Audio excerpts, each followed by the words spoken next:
Good evening friends, जय हिंद। मैं नेहा आप सबका स्वागत करती हूँ उड़ान प्रोग्राम में। दोस्तों, आज मैं आपको मिलवाने वाली हूँ एक ऐसी मेहमान से जिससे मिलकर आपको बेहद मोटिवेट और अपनी विल पावर का ज़रूर एहसास होगा। तो मैं आपको मिलवाने वाली हूँ आज श्वेता शर्मा जी से, जो कि इंडियन पैरा एथलीट हैं, national gold medalist, international medalist हैं। श्वेता मैम दिल्ली से हैं, तो हम जल्दी से उनसे जुड़ते हैं और जानते हैं उनकी कहानी उन्हीं की जुबानी।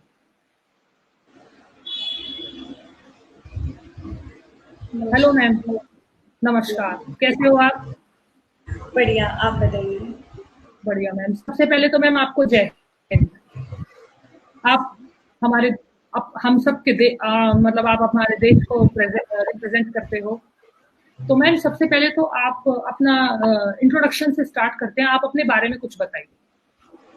मेरा नाम श्वेता शर्मा है। मैं दिल्ली से हूँ और मैं 2016 से गेम्स खेल रही हूँ। Indian para athlete. मैं व्हीलचेयर यूजर हूँ। मतलब गेम्स, कई लोगों के पहले गेम्स सुनते ही दिमाग में ये ख्याल आ जाता है गेम्स है तो बिल्कुल फिट एंड फाइन होंगी, अरे ये तो व्हीलचेयर पे कैसे खेल सकती है। तो ऐसा कुछ नहीं है। आज की डेट में सब मुमकिन है। तो मेरे दो छोटे छोटे बेटे हैं। मैं सिंगल मदर हूँ। ओके। तो खेल जर्नी जब शुरू हुई मेरी, तब मुझे खुद नहीं पता था कि मैं क्या कर जाऊंगी और क्या कर सकते हैं, और इतना बड़ा सौभाग्य नसीब होगा मुझे कि मैं देश के लिए भी कुछ करने का मौका मिलेगा, ये तो मैंने कभी सपने में ही नहीं सोचा था। क्योंकि हम सोच नहीं सकते थे कि पहले से बचपन से ही इतने चैलेंजेस फेस करते आ रहे हैं कि इतना बड़ा भी कुछ करने का मौका मिलेगा। जब कुछ हालात ऐसे हुए जीवन में, उतार चढ़ाव तो आते ही रहते हैं, पर जब मैं अपने हस्बैंड से सेपरेट हुई, तो उस समय मैं अपनी मानसिक संतुलन भी खो बैठी थी एक तरीके से। क्योंकि एक लड़की के लिए बहुत मुश्किल समय होता है, जहाँ जीवन सोचा वहां से इस तरह से आ जाना माँ बाप के घर, और वो भी दो छोटे छोटे बच्चों की जिम्मेदारी के साथ। तो वो बहुत मुश्किल समय था। उसी दौरान मुझे कुछ समझ नहीं आ रहा था मैं क्या करूं, अब कैसे जीवन आगे बिताऊंगी, कैसे दो बच्चों को पालूंगी। नौकरी भी नहीं थी। पर उसी दौरान मुझे पैरा स्पोर्ट्स के बारे में पता लगा। तो मैंने सोचा क्यों ना इस कमी को ही अपनी खूबी बना दूं, और अपने साथ साथ बच्चों के लिए भी एक लेसन दे जाऊं कि हमें हालातों से लड़ना चाहिए। मुसीबतें तो आती हैं पर चली जाती हैं अगर हम हार ना माने तो।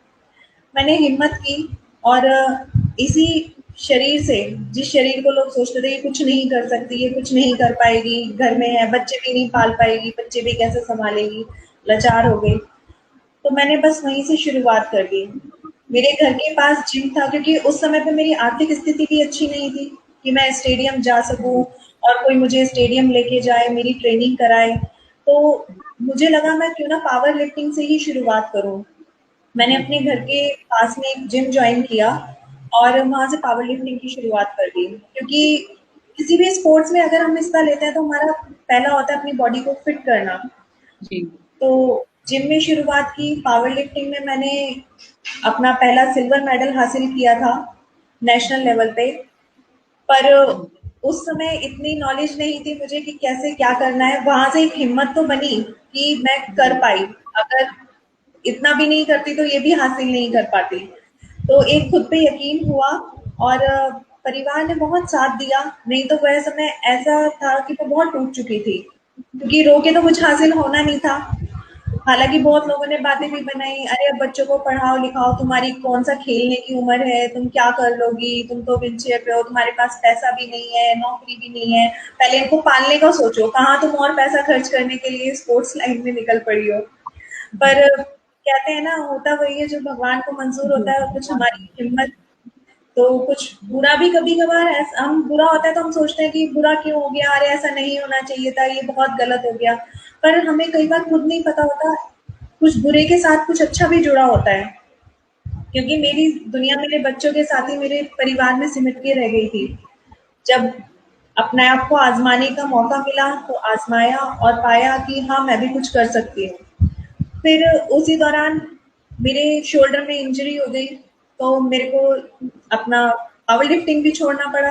वहां से भी मैं बहुत डिसअपॉइंटेड हुई। कि अब मैं क्या करूंगी। अब गेम्स का सोचा था, प्रॉपर गाइडेंस उस टाइम एक्चुअली मुझे नहीं मिल पाई थी। तो फिर आप मेरी मुलाकात हुई दीपा मलिक मैम से, जो रियो में सिल्वर मेडल ला चुकी हैं ओलंपिक में हमारे देश के लिए। तो उन्होंने भी मुझे देखा, मेरी हिम्मत को सराहा कि हाँ भाई कर सकती है, करना चाहती है तो इसका साथ देना चाहिए। व्हीलिंग हैप्पीनेस एनजीओ ने मुझे आगे बढ़कर मेरा साथ दिया, मुझे इक्विपमेंट्स अरेंज कराए और मैं अपने इस सफर पर उतर पड़ी। क्या बात है मैम, आपने मुझे आपके दो आपने जेवलिन एंड शॉट पुट आपके गेम्स जी, हैं जब मैम, मुझे दोनों पावर ही। लिफ्टिंग छोड़ना पड़ा क्योंकि मेरे जी। शोल्डर इंजर्ड हो गया था, तो डॉक्टर ने मुझे कहा अगर यही हालात रहे तो तुम एक पानी की बोतल नहीं उठा पाओगी, तुम्हें ये छोड़ देना चाहिए। क्योंकि जी, मैं तुम खुद भी। अपनी केयर नहीं कर रही हो, तुम बस ट्रेनिंग में लगी हुई हो। ऐसा नहीं होता, हर चीज का एक तरीका होता है। तो इसे कुछ समय के लिए तुम्हें कम से कम छोड़ देना चाहिए। 1 ईयर मेरा ट्रीटमेंट चला। फिर मुझे लगा कि अब मैं एक साल खाली तो नहीं बैठ सकती, तो इसीलिए मैंने फिर शॉर्टपुट और जेवलिन में कोशिश किया करने का, एथलेटिक में आने का। तो वहां भी मेरे को कोई गाइडेंस नहीं मिल पा रही थी, कोई कोच नहीं थे मेरे पास, और इतना फंड नहीं था कि मैं इक्विपमेंट लेके स्टेडियम तक जा सकूं। क्योंकि दो छोटे छोटे बच्चों को छोड़ के जाना है स्टेडियम तक, बहुत समय लगता, वहां भी ट्रेनिंग करना, मुश्किल। तो बहुत डिफिकल्टीज थी। मैम, जेवलिन और शॉट पुट दोनों ही स्ट्रेंथ डिमांडिंग गेम है, मतलब जिसमें आपको अपने पूरा फिटनेस का वो पूरी ताकत दिखानी पड़ती है। तो आपने इन्हीं को क्यों चूज किया, मतलब कहते यही हैं ना गेम कई आपने बार क्यों हमें चूज किया? कहते हैं ना कई बार हमें अपनी कमजोरी को ही ताकत बना लेना चाहिए। तो मैंने भी वो सुन सुन के वो आजमा लिया और उसमें कहीं ना कहीं सफल रही। जी। तो मैम, आपके पेरेंट्स ने आपको इस दौरान पूरा सपोर्ट दिया जब आपने ये तय किया कि मुझे स्पोर्ट्स में आगे बढ़ना चाहिए? शुरुआत में तो उन्हें भी थोड़ा अजीब लगा कि अभी तुम्हारे साथ इतना सब कुछ हुआ है, तुम कुछ नौकरी करो, बच्चों को पढ़ाओ लिखाओ, उनके लिए कुछ सोचो। तो उन्हें भी नहीं पता था कि मुझे सफलता हासिल हो जाएगी या मैं कुछ कर पाऊंगी, मुझे खुद नहीं पता था। पर कोशिश की तो खुश होती हूँ कि वो नाकामयाब नहीं हुई मैं उसमें। और जब मैंने एथलेटिक में मैं गई अपना पहला, एक्चुअली मैं उस टाइम पे ट्रेनिंग भी नहीं मिल पा रही थी, तो कहीं ना कहीं परिवार भी डिसअपॉइंट हो रहा था कि कैसे हो पाएगा।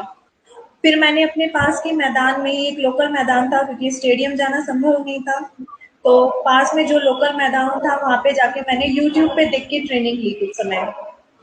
और 3 महीने की यूट्यूब से देख के ट्रेनिंग लेके लोकल मैदान में ट्रेनिंग करके मैं नेशनल खेलने गई और वहां पे मेरा पहला गोल्ड मेडल आया शॉट पुट में।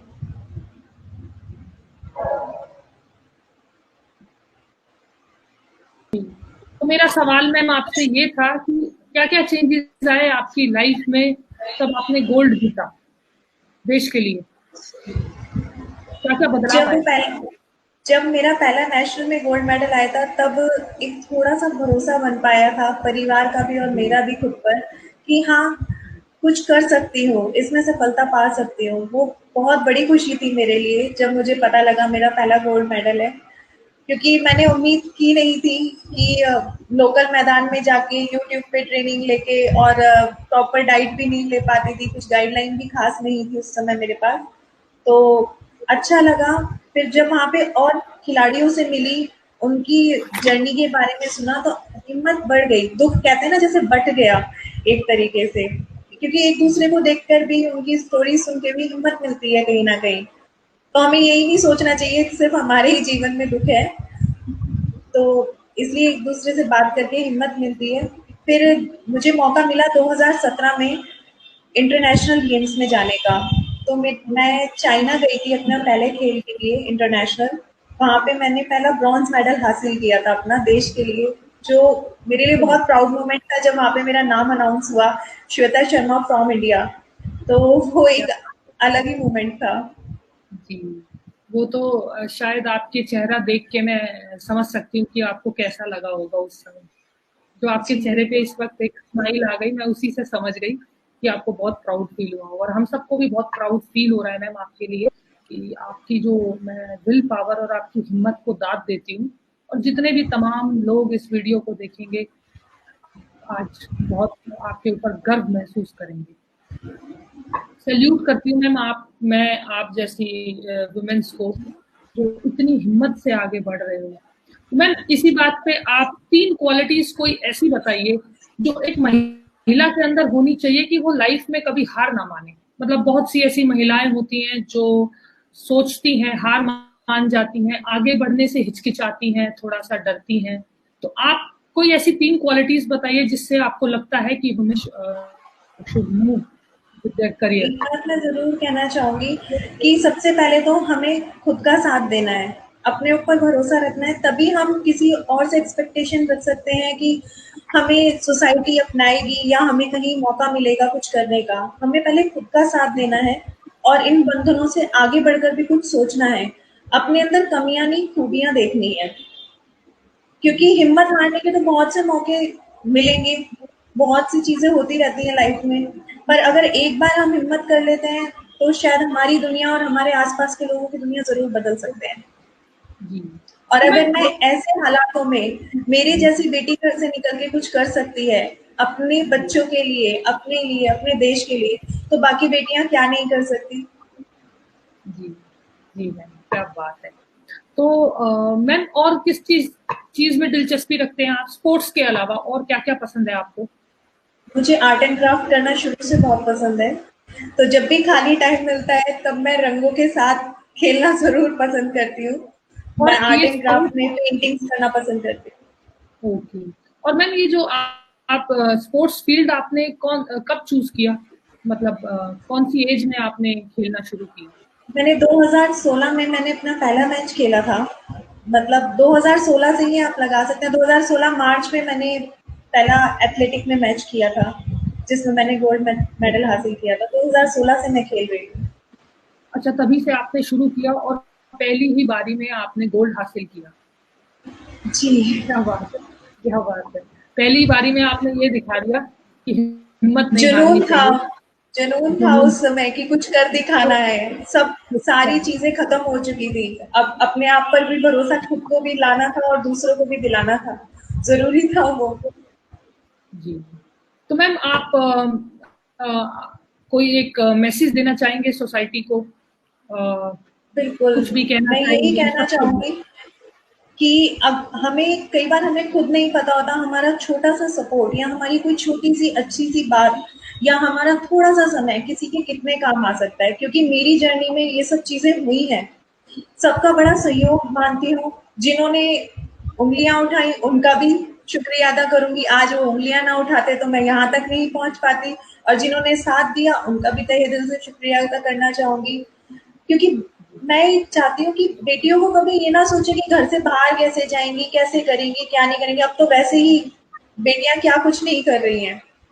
जी। साथ देना चाहिए, बुरे वक़्त में भी ये नहीं सोचना चाहिए कि अब वो टूट चुकी हैं, घर में बैठ जाओ, रो लो, चुप हो जाओ, पढ़ लो, पढ़ा लो। देखो वो क्या कर सकती हैं, वो क्या करना चाहती हैं, उनके अंदर क्या खूबियाँ हैं, क्या पता वो कुछ ऐसा कर जाएँ जो हम सबने सोचा ना हो। मैंने भी नहीं सोचा था मैं यहाँ तक पहुँच जाऊँगी। Shweta Sharma Indian para athlete बन जाऊँगी। क्या बात है मैम! सैल्यूट आपको seriously I am so proud of you. मैं सैल्यूट उन लोगों को करती हूँ जिन्होंने मुझे यहाँ तक पहुँचाने में मेरा साथ दिया, मेरे परिवार ने, मुझे उन एनजीओज़ ने जिन्होंने मुझे सपोर्ट किया, मेरे वेल विशर्स ने, और जिनसे मैं मोटिवेट हुई उनसे। ये जो आपके जो ये चेहरे पे एक मुस्कान है मैम, वो उससे मैं अंदाज़ा लगा सकती हूँ कि आप कितनी हिम्मत वाली लड़की हो। मतलब मैं आपको देख के आप जिस तरीके से मुस्कुरा रहे हो, तो आपके अंदर अब ये कोई गिले-शिकवे नहीं है कि मेरी लाइफ़ में क्या था और आज मैं जी, क्या हूँ। बिल्कुल भी नहीं। ये जी, मुस्कुराहट ही हमारी ताकत है, इसे बनाए जी, रखना चाहिए। जी। मैम एक मैं आपसे और सवाल पूछना चाहूँगी। कभी एक ऐसा आप कोई इंसिडेंट हमसे शेयर करना चाहोगे? जो भी तमाम लोग आपको सुनेंगे मेरे हिसाब से वो बहुत मोटिवेशनल होगा सबके लिए। तब कभी आपको लाइफ में ऐसा लगा हो कि अब मैं आगे नहीं बढ़ सकती, तब आप हिम्मत हार गए हो और एकदम से आपके अंदर बहुत हिम्मत आ गई हो कि नहीं मुझे जी, कुछ करना है लाइफ में। कोई एक ऐसा जी। इंसिडेंट अगर आप हमसे शेयर करना चाहते हो तो? जी, बिल्कुल। जब मैं 2017 में अपना पहला इंटरनेशनल खेलने जा रही थी, उस दौरान मुझे कुछ ही घंटों पहले पता लगा कि हमें कुछ फंड अरेंज करना है जाने के लिए। तो जी। वो 1 सवा लाख के आसपास फंड हमें करना था अरेंज। और मुझे इसकी खबर थी नहीं पहले कि ऐसा कुछ हो जाएगा अचानक से। मेरे साल भर की मैंने जो 2016 से खेलना शुरू किया, 2017 में मुझे अप्रैल में जाने का मौका मिला। पर उस समय मेरे पास इतना फंड नहीं था क्योंकि कुछ ही घंटों के अंदर मुझे अरेंज करना था। मुझे वहां लग रहा था कि सब खत्म हो गया, अब शायद कुछ भी नहीं हो सकता, अब मैं जा नहीं पाऊंगी। और जितनी भी मैंने अपने आप को यहाँ तक पहुंचाने के लिए मेहनत की और जिन लोगों ने मुझे यहाँ तक पहुंचाया, मेरा साथ दिया, उम्मीदें बंधी जिन लोगों की मेरे साथ, अब शायद नहीं हो पाएगा। क्योंकि मैं अगर अब नहीं जा पाई तो शायद इतनी आसानी से मौका नहीं मिलेगा। क्योंकि पहला जो हमारा होता है वहाँ पे क्लासिफिकेशन के लिए जाना होता है हमें इंटरनेशनल, वो बहुत ज़रूरी होता है मैच से पहले। जी। और बहुत उस समय सारे रास्ते बंद हो चुके थे। तब मुझे एक उम्मीद दिखी और मुझे एक एनजीओ ने आगे बढ़कर मेरा साथ दिया और कुछ ही घंटों में वो फंड अरेंज कराया। हालांकि उस समय बहुत परेशानी से 2-3 घंटे लग गए इन सब चीज़ों को अरेंज करने में, कराने में। हिम्मत हार चुकी थी, ये लग रहा था अब इस तरह से मेरे मैच पे ना हो जाए, कहीं ऐसा ना हो मैं अपनी परफॉर्मेंस ना दे पाऊँ उस तरह की। पर जब वहां जाके इतना सब हुआ, उसके बाद जब ब्रॉन्ज मेडल हासिल किया, तब लगा नहीं हो पाएगा, कर पाएंगे। क्या बात। मैम आपने तो जरूर, आपको देख के मुझे ये जरूर लग रहा है कि अगर मन में हो विश्वास और अगर पूरा हो विश्वास तो हम बिल्कुल, कुछ भी कर सकते हैं, कुछ भी बिल्कुल। कर सकते हैं। बस खुद पे भरोसा रखना चाहिए और थोड़ा सा हिम्मत रखनी चाहिए, जी। हो जाता है। जी। कहते हैं तो ना, मैम मैं, हमारी हिम्मत में, हमारी ताकत में कमी नहीं होनी चाहिए, हमारी कोशिशों में कमी नहीं होनी चाहिए, तो सफलता मिल ही जाएगी। क्योंकि संघर्ष के बिना तो सफलता भी नहीं मिलती।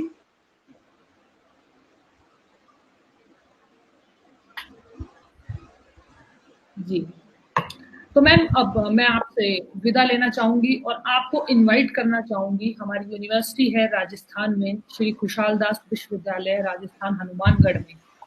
तो मैं आपको इनवाइट करती हूँ कि जब भी आपको समय मिलेगा तो आप जरूर हमारी यूनिवर्सिटी में आइएगा। बच्चों का उत्साह बढ़ेगा, स्पेशली जो स्पोर्ट्स की लड़कियां हैं जो ये सोच लेती हैं नहीं, नहीं हो पाएगा स्पोर्ट्स, लड़कियों से नहीं हो पाएगा, तो उनसे मिलकर उनका उत्साह बढ़ाइएगा। और आप जी आओगे बिल्कुल। तो मुझे सच में बहुत प्राउड फील होगा और हम पूरी यूनिवर्सिटी की टीम आपको एज अ इनवाइट करते हैं। आपके पास जब भी समय हो आप जरूर आइएगा। जी बिल्कुल। अब आप मैम जाते जाते अगर कुछ और कहना चाहते हो, कुछ भी, जो भी आपका मन कर रहा हो, जो भी आपके मन में कोई एक विचार या कोई बात आ रही हो वुमेन्स को लेके या किसी को भी लेके, तो आप कह सकते हैं। जाते जाते आप कुछ और कहना चाहते मैं हो। तो यही कहना चाहूंगी कि मुझ जैसी बहुत सी श्वेता है जो आज भी इंतजार कर रही हैं कि हमें कुछ करने का मौका मिले। उनके परिवार वालों को कहना चाहूंगी कि बेटियों का साथ दें और उन्हें आगे बढ़ने से कभी ना रोकें। ये ना सोचे समाज क्या कहेगा, दुनिया क्या कहेगी, कैसे क्या होगा। एक बार मौका तो दें, जरूरत होती है तो इंसान कुछ ना कुछ अच्छा कर दिखाता ही है। उनका हौसला बढ़ाएं, ना कि हौसला तोड़ें। क्या बात है। ठीक है मैम, बिल्कुल। Good night. अपना ध्यान रखिए और ऐसे ही मुस्कुराते रहिए, आपकी मुस्कुराहट बहुत अच्छी है। Thank you so much Neha ji. जय हिंद। जी दोस्तों, तो देखा आपने किस तरीके का कठिन सफर रहा श्वेता शर्मा जी का, लेकिन फिर भी उन्होंने अपने जीवन में हार नहीं मानी। इसीलिए मैं कहती हूँ हमेशा मोटिवेट रहो, खुश रहो, और अगर कभी डीमोटिवेट होते हो तो कुछ ऐसी वीडियोस देखो, कुछ ऐसे लोगों से मिलो जो आपका उत्साह बढ़ाएं, जो आपकी हिम्मत बढ़ाएं, जो आपकी विल पावर को आगे पुश करें। और आज तो दोस्तों एक गाना जरूर बनता है, क्योंकि मुझे तो बेहद बहुत ही ज्यादा मोटिवेट फील हो रहा है श्वेता शर्मा जी पे। तो मैंने उनके लिए एक गाना सेलेक्ट किया था, क्योंकि उनकी हिम्मत को देख के मेरे मन में एकदम से यही वाली लाइनें आ गई स्पेशली मैं मैन के लिए गाना चाहूंगी ये गाना, और मेरा भी ये फेवरेट गाना है। जब मैं भी लाइफ में डीमोटिवेट फील करती हूँ तो मैं ये गाना जरूर सुनती हूँ। आप शब्दों पे गौर कीजिएगा, आवाज में मत जाइएगा। ये मत कहो खुदा से मेरी मुश्किलें बड़ी है, इन मुश्किलों से कह दो मेरा खुदा बड़ा है। आती है आंधियां तो कर उनका खैर मकदम, आती है आंधियां तो कर उनका खैर मकदम, तूफान से ही तो लड़ने खुदा ने तुझे चुना है। ये मत कहो खुदा से मेरी मुश्किलें बड़ी है, इन मुश्किलों से कह दो मेरा खुदा बड़ा है। अग्नि में तप के सोना है और भी निखरता, दुर्गम को पार करके हिमालय कोई चढ़ा है। लाएगी रंग मेहनत आखिर तुम्हारे एक दिन, होगा विशाल तिरुवर वो बीज जो पड़ा है। गुड नाइट दोस्तों, ख्याल रखिए अपना। जय हिंद। अगले हफ्ते मिलते हैं फिर एक नई शख्सियत के साथ। हंसते रहिए, मुस्कुराते रहिए, स्माइल करते रहिए। Good night.